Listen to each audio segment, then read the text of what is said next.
What up, YouTube? You already know. Big Lou back on the hat trick. One time for your mind, baby, baby. NFZR 2 with Big Lou on what it do.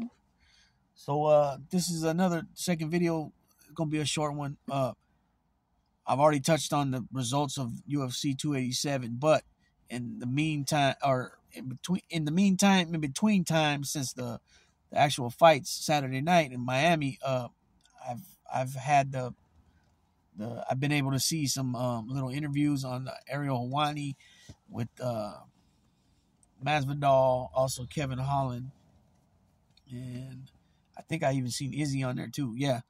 And so, anyways, some people are having an issue. They're talking about, well, there's no other fight but a trilogy and this and that. And I'm here to say I 100% back up what Izzy has said.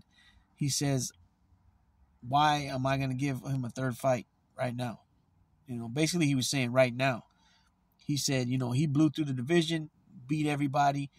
This guy comes in, yes, did they have a history from kickboxing? Yes. Did he knock him out once and beat him in a decision? Yes. Right?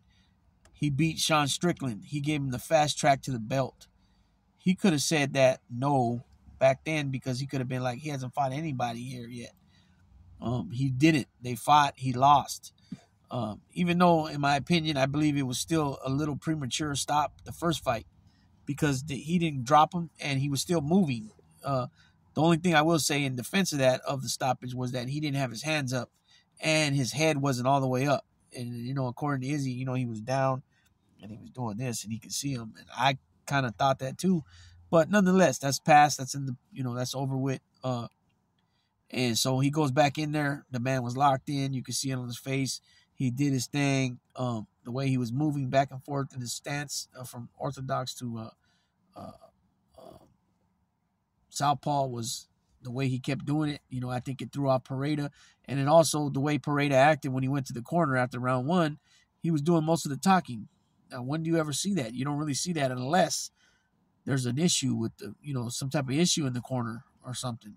And he was just basically saying, I got this. Yeah, he's doing this, he's doing that. And then Izzy came out and I've seen that knockdown now, I don't know how many times, at least 100 times. And he catches him with that first overhand right, which it didn't seem like it was flush. Then he catches him with the left as he's going down, and then he hits him again.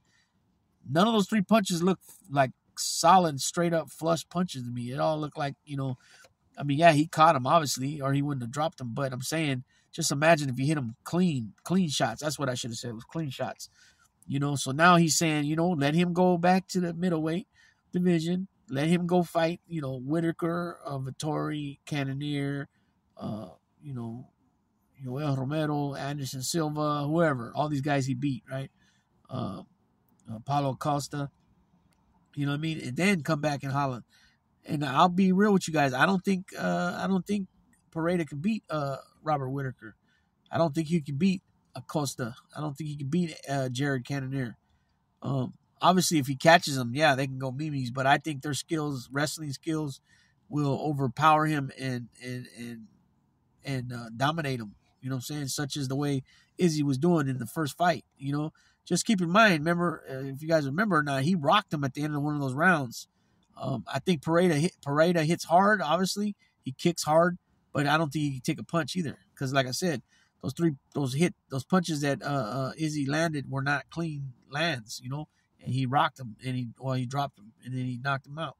So, this is a little video, like I said, a short video, just to pretty much agree and piggyback off what he said about, you can't just come in here and fight. Like even Chimaev, they're saying that he should be one of the next ones he fights.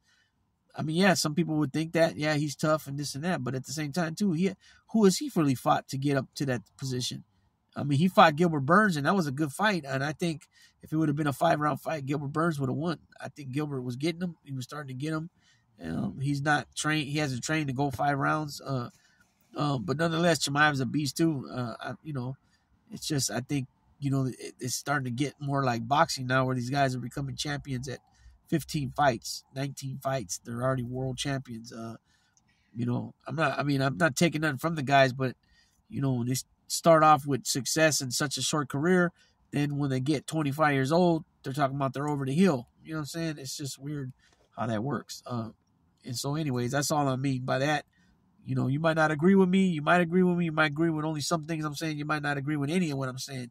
And so put that in the comment section, whatever you think. I want to hear back from you guys, what you guys think. But nonetheless, you can't take it away from Pereira, the first victory, and you can't take nothing from Izzy, how he went in there and took care of business in such a dominant fashion. The way he ended that bout in that second fight in the second round, you know, he took care of business, and it is what it is. You know, he did his thing, and that's all there is to it. You know, so he'll definitely take his time and see what he's gonna do, and go from there. But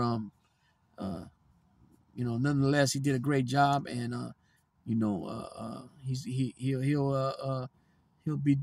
be back to do what he's gonna do, and we'll see about that, and where he goes from there and what happens next with Pereira.